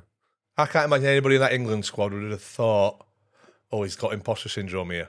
Yeah. Everyone deals with human emotions, don't they? Let's get serious now. Should we get serious for a minute? Everyone deals with, like, human... Everyone's got the same human characteristics, and you have to... It's how you deal with it. I tell my children, like, it's how you deal with it. How do you deal with it? Like you said, like you go and get booed. Yourself, I'm going to hit you. You're going to come at me. I'm going to hit you back. Like with, yeah, well done. Or some other people go under, wouldn't they? But like we all suffer them sort of characteristics that like can take us under, or you build up a defense mechanism to be able to deal with that. And other people deal with it in different ways, and that's the beauty of. Isn't it? My way of doing it is to go boom, and that was always like drilled into me as a kid. I think I don't know. It's the way it was. You have your personality, but you enhance it and project it to protect yourself, don't you? I do think that is like, everyone does that. That's what you do, right? I think like I always describe it because people say, because like you got like obviously if I'm with my children, I'm like, you know what I mean? Like it's different, isn't it? You act different. If I'm at school pickup, you know what I mean? I'm not wearing knickers and like, or you with your nan. Oh, this is George! Well, I might be, but you get like different levels to yourself, don't you? And everyone's got, especially when you're in the public eye, you get different versions of yourself. But I think we all deal with that. But they're just heightened because you're public. You're on camera, yeah. And I'm sure you're just fed up of talking about this, Benz. But you know the crack with Capello. Yeah. What version was this? You know the Postman Pat. Oh, the old Bullard. Bullard, you built a career off this, yeah. He loves his story, doesn't he? But it's true, yeah. But you talk about imposter syndrome. I'm thinking if it's any of us, we're like, I just speak when spoken to. Keep your head down. No. Are you the opposite? Flip it completely on its head. Yeah. Because you're not gonna. I'm not showing weakness. I'm not. This sounds like you're thinking about it's calculated because I don't overthink. So, like, was I aware of what? Nah, I just did what I just went in. It's all right. Just keep asking him where his black cat was. Oh, black cat thing was funny. But where's your black cat? Because he couldn't speak. He couldn't speak English, could he? So it just made it worse. So, like, you know, we were talking about yesterday. Like, I've found that bit, and I can't let go. This is so funny. In my world, this is like hilarious. I don't care whether anyone thinks this is funny. Where's your black and white cat? So would you be speaking about football and then just chuck in where's your black and white cat? Yeah, but this wasn't. I tell you what, this again wasn't to disrespect Capello. This was to like get the lads going, because when you go into that environment, it's the most boringest environment ever. And I think Southgate done a good job is bringing it together. But I was part of the golden generation group, and like no one talked. It was weird, you know what I mean? It was like everyone just back to the room. Didn't really. Maybe they just didn't talk to me, but but you were trying to create a bit of a, you know, like what you did, club mentality. Yeah. Or everything that we talked about, you're trying to create it there, and I think. You know, when you're talking about creating a winning mentality, and we talk about Wenger and Parlour and people like that, there's more to just playing good football. Yeah. You can see that with England. You know, there's something that takes you over the line. You don't know what it is. There's an ingredients that you don't see that are just the technicalities of just playing football. So there you went into that environment to try to do that. And like one of the big stories was, well, the two big stories are the ones, I think Jimmy says, it goes around everywhere, doesn't it, about the crossing sesh and like where I went, I'm the best crosser, you know, like, and then the black and white cat one. But yeah, it's all true. And there's more as well. But you're like, it was all to create, don't like silence. I don't like people not talking, and you understand that you have to create an environment in which everyone's happy. Yeah, and don't disrespect anyone. Just create an environment where everyone's happy and accept everyone's differences. So the lads love it. The other lad. Yeah, lads were loving it. Yeah, loving it. I can see Capello thinking it might be a bit disrespectful. You know when somebody told him. Because he's probably gone, what's he saying? Kick? I'm like, what's he saying? Like, and they've probably gone, he's asked where your black and white cat is. He's going, cat. But he'd do the meetings, but he come in and did you can only eat when the captain sits down. You can only leave when the captain says you can all leave. You know, no ketchup. You know, like rule. Talk about lose the dressing room again. And he didn't do nothing, did he? It was Mankey, wasn't it? It was like Mankey England. Whereas like Southgate's come in, fair play to him. What was the one thing that you focus? Is it ability? You probably look at the team and go, well, the players were better than them, weren't they? Really, if you look at the teams, better. What's he focused on? Creating an environment, inclusive. Ketchup. Can have a bit of a banter. You see all the videos coming out where they're playing basketball and like their modern form of banter. You know what I mean? And then, which is great, you know, create a decent environment, which has led them to finals and semi-finals, and you know what I mean. So the black and white, it's all true. Yeah. There's not not a lie in there. Yeah, that's exactly, it was. Like the McDonald's, because I used to get, my mate used to drive for me because I was banned from driving. It wasn't my fault. It was somebody else sorted out. Somebody else sorted it. Some dickhead didn't put it in my car. It actually might have been on the back of that. Yeah. Yeah. It would have been. So I was, after that incident in the Croatia game, I got banned from driving for that. So then my mate started working for me. I said, come work with me. You can drive me about. He was a good mate of mine, Memsy. Go on, Memsy. Loves it. He works for the Saudi Prince now. He loves it. Yeah. Driving him about? Yeah, he started with me, ended up with the Saudi Prince. Look, there you go. I bet it's a lot quieter in the back of the car. He gets a lot more bonus. Bonuses are much better. So then so I used to go, fucking lads are starving. Like, get us, like we need feeding. It's like 10 o'clock, you can't eat. You know where they do this, like European, we can't eat after 10, but everyone's starving. Like back in the day, we used to have free, if you went away, you had snacks. Your snack. You know, remember the snacks? Like 9:30, 10 o'clock snacks, bosh, bang. And then no snacks, screwing. Lads are like screaming. I said, don't worry, boy. No, I'm thinking I'll get in. Fuck it, I'm in here. Sort them out McDonald's. Stevie G, will we can? Bench is my man. So, my mates, because we used to stay at the Grove, the posh golf course, isn't it, over near Watford. It's where they stay. And then they have these, like, long, like, rooms going down, but they're all on the ground floor, but the windows, like, are out. You used to have security on the doors. I'm like, they ain't checking the windows. Don't worry about that. You used to park the car and then you used to get anything in, like anything you want. Who's biggest order? I must have spent 300 quid on McDonald's for everyone. Sorted out everyone. Just get the lot. Yeah, just get everyone sorted out. Cheeseburger. Everyone's cheeseburger! room 222, cheeseburger! Put it down for 3, Dave. Hey, Capello, he's still trying to find his black and white cat.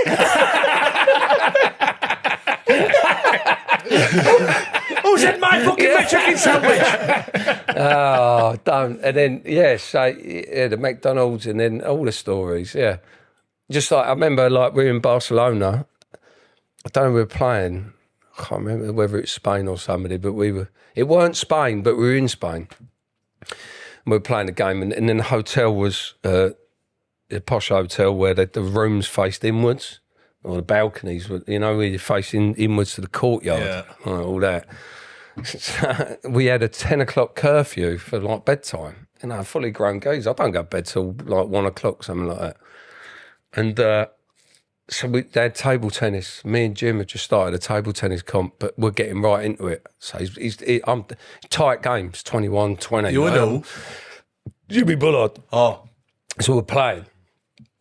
But it's like 10:45 and everyone's out on the balcony. We've got a 10 o'clock curfew and me and Jim. But then we started playing up to everyone's out on the balconies watching. Showboating. Go on, Jimmy, go on! So like, you got Team Bentley, Team Jimmy. I was going, wallop! And it was like tight. The gap, you know, the gap is like, can't. Well, so we're going to 11:30, like 12, like just full blown, like everyone's watching, like it's like Gladiator, isn't it? Oh, brilliant. At any point, are you thinking this might hamper my England career? This? Nah, because you live for the minutes and moments. Yeah. What's all that about? You can't think like that. Calculate, think with your head. Yeah. In when you think about it, potentially, it obviously damaging, but I wouldn't do it any different because everybody enjoyed that moment. Yeah. You get a sweat on playing table tennis. Like what you living for then? Because what, you get another cap or something, or live the best cap of your life, or get 4 that you don't, whatever. Yeah. Were you lived? No, fully enjoyed it. Did you come out on top though? Did you beat him most of the time? I can't actually. Yeah, I think I did win that one. Yeah. That's all that matters. Jimmy, just sit down. I'll beat you. I'll beat you everything. That'd be a good one, wouldn't it? A little series, me versus Jimmy. At different sports. Yes. Golf, he's doing all right at golf now because he's like he's trying to get on the leagues all serious, isn't he? Well, he's thingy, isn't he? He's one of them, Jimmy, who anything that he does, he seems to be really obsessed and really good at. Brilliant guy. Fishing, golf, beautiful football. Human being. Just absolute. Love him. Absolutely love him. But golf at the minute. He's going to get on the tour, isn't he? 50. He's all like, but I'm going to speak to you now. Look at you, eh? All serious. He's all serious, you know, and he's like, oh, my gear and that, really. I'm having a lesson getting on a speed bar. I think he got these speed things, isn't he? He's like, oh, I've gained another 10 yards. Shut up, Jimmy! God love him. Beautiful human. But he's trying to get on a tour. He's wearing a lot of yellow at the minute, isn't he? Yeah. Oh, yeah, he's got all the gear. Yeah. The best one I seen was a Cluffy Green Adidas number. Did you see that? Yeah. It was decent. Yeah, decent. He's got some club on there, but he's getting given it, isn't he? Because he's all like posh and that. Look, he's like promoters and that. But he might get on the tour. He's a good player though. He's a good player. Were there any truth in Capello saying? Were there any truth in Capello saying you needed to leave Blackburn? Yes. For your England career? Baldini told me. Baldini's number 2 said you won't play unless you leave. Simple as that. Throw him under the bus. That's what was said. That's the truth. Yeah. By the way, he said Blackburn are finishing 6th, 5th, 6th. Yeah. But he says you're not going to play. You're not going to push yourself into the squad, or the team. Which plays into that media narrative that unless you're playing for a big club. Yeah, it's 100% true. Because it's just, that's where you're at. So you're looking at it going, because you get into that, you're wired up, ain't you? You sort of, I've got to play for England. Like, I've been a new, so you're saying I've got to move. When I think about it, I wish I'd never left Blackburn. You know what I mean? I loved it there. Yeah, loved it. But that was one that play a big part. Well, yeah, big part. Yeah, because you look. Well, that being said, we were on. So I played for England. We were over on a tour. We were in Trinidad and Tobago, and that was a shit tour, weren't it? Fucking hell. There wasn't much football played. But yeah, no, we played 2 games. I think we played one at Wembley and then flew to Trinidad for on the flight back. So after having a meeting with Mark Hughes, after Baldini said this to me in April or whenever it was, one of the camps, he said that to me. I've gone back to the club. I said, I just said, Hughes told me I need to. What's happening at the club? Like, where are we signing next year? What are we doing? We're going to push on this, that, the other. Yeah, we're going to do this. We're going to move you inside. You're going to play this role. We're bringing this geezer and this geezer. Sweet. So after Baldini said that, Hughesy said that, I've gone with Hughesy. Gone, right, sweet. I'm on that plane on the way back from Trinidad. So Hughesy said all this. Hughesy's gone to Man City when I'm on the plane on the way back to Trinidad. And that was it. I was like, done. I'm going. Get me out of here. Get me out of here. This club's going to... You knew that from that point that the Blackburn thing was over. Yeah, it was difficult, because obviously loved everyone at the football club and loved everything about it. But you knew at that point, like, you didn't... It was, again, that feeling of, if I stay, and but you have ambitions, don't you? You think, I've got half a chance, I've got a sneaky chance of playing here. Like, World Cup's coming and all this sort of going. Yeah. You're thinking, I've got Baldini stuck it on me. Can't. And you're thinking Blackburn's going to decline. It's only going to decline me. It's not going to help. I've got to go. And then you're looking around, and then obviously Tottenham. Always wanted to play for Tottenham. Obviously, first club I sort of really loved. So what with Gaza, first club I ever went and watched live.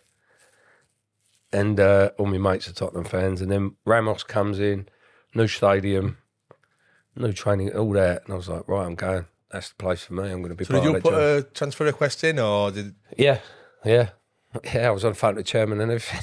Yeah, it was minging. Bless him, John Williams, good guy, great for the football club. But yeah, I regret the way I left. But you probably had to, because I had to fake, not fake injury, but like Carl Robinson, who was managing in the charity game, he says, "Oh, you had," he said, "You're the only player who's had a groin strain, a hamstring strain, back injury, and an ankle problem, all in like 7-day period." Because you just sort of don't want to get injured, you don't want to. So I was trying to force a deal through, but it wasn't that beneficial for Blackburn to sell me because Arsenal got 50% sell on. So. Shit, So that make it all? And plus the structure of the deal, because Martin O'Neill, I met with Martin O'Neill to go, because Villa were flying high at the time, weren't they, sort of pushing Champions League, and they were going to pay, because they had that American owner who was going to pay, I think, 15-16 million cash, like cash straight up, the way they structure deals, like, And I just thought, I went, because one day Ramos, I thought he was like the new Wenger, you know, like they're going to be like players and then winning. And it was like, he was like Benga, wasn't he? Like Benga. Like Bungle. Yeah, and it was carnage. Like, it was just like terrible few months. Was he shy then? Yeah. Just no clue? Shy, yeah. He had a tennis coach as his number 2 or whatever it was, or one of his, just stupidity. And then he just started doing silly things, making bad decisions. You know what I mean? Like, just, I don't think he could deal with the pressure of the Premier League, you know? Like, and there was a lot of decisions then because Berbatov had gone to United. They were trying to keep him. He'd sold, and they'd not replaced the players quick enough, so they sold Berbatov. I think Keown went, and it was just carnage, yeah. You're walking into a bit of a mess, actually, yeah. And it's like, deal with that. You're like, oh, cheers. And you try and have the best effect you can. We did well in pre-season with him. On a nothing, but going into the Premier League, we were so. I remember Middlesbrough away, just being. It was. Remember Giovanni Dos Santos? He was like 17, or he was playing up front away at Middlesbrough. And Middlesbrough just like was just like a boy, you know what I mean? It's just like the big lads. I can't remember who it was. Just went. Ekio, would it be Ekio? Yeah, people like just sit down, son. So and then we'd gone. It was hot day as well. My mates had travelled up, so all big Tottenham fans. And then we'd lost, and then it just started. You know, like decline.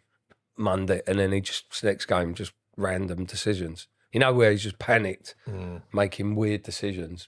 Do you know, from your point of view as well, we said Blackburn was your favourite spell, and a lot of it was probably but the way Tottenham was as well.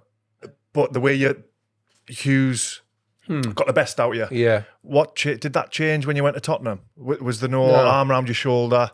Oh yeah, there was no Plenty of support. strength. You're in London, deal with it. Yeah. Like, there was none of that. I think Tottenham could be better at that.